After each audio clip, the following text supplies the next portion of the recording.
Mapagpalang araw po sa ating lahat. Today is September 9 and this is my daily devotion, no? And for today we are going to talk about definition. Define your God-given goals, no?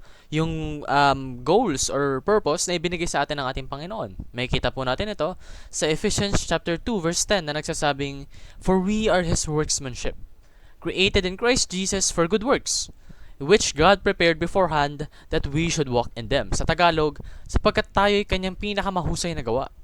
So, tayo daw, mga tao, is isa sa mga pinakamahusay. Like, top quality na creation ng Panginoon, no? We should be proud of that. Na nilalang kay Kristo Jesus para sa mabubuting gawa.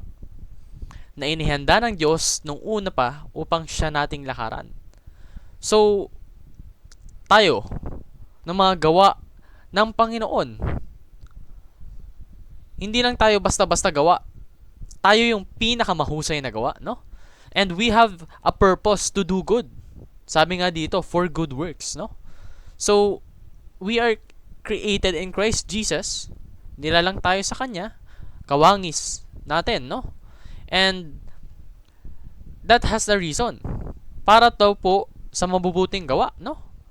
So, we have a task to accomplish. We have good works to do in this life. So, if ever man na iniisip mo, ano nga ba yung God-given goal ko? Well, first, define mo muna kung ano yung ibinigay sa yung talento ng Panginoon.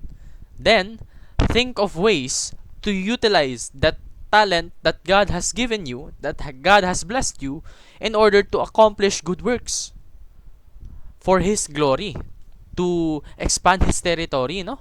So, uulitin ko, let's define our God-given goals. Alamin mo kung paano ka makakatulong, kung paano mo mag-glorify yung pangalan ng Panginoon, kung paano mo ma-expand yung territory niya. Then, define who we are in Christ. Alamin mo yung relationship mo sa ating Kristo Jesus. And define our specific contributions. Kasi, naniniwala ako na tayo, meron tayong kanya-kanyang way of expressing worship, of expressing faith towards God, no? Maaring yung iba is plinano sa kanila ng Panginoon na maging pastor, mag-share ng word of God.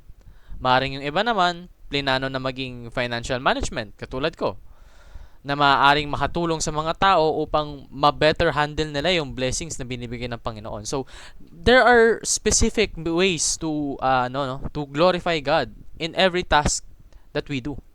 We just have to acknowledge the talents that God has given us and utilize it in a way that glorifies Him. So, yun lamang po ang aking daily devotion. Maraming salamat sa pakikinig. Pagpalain po tayong lahat and let us all give glory to God.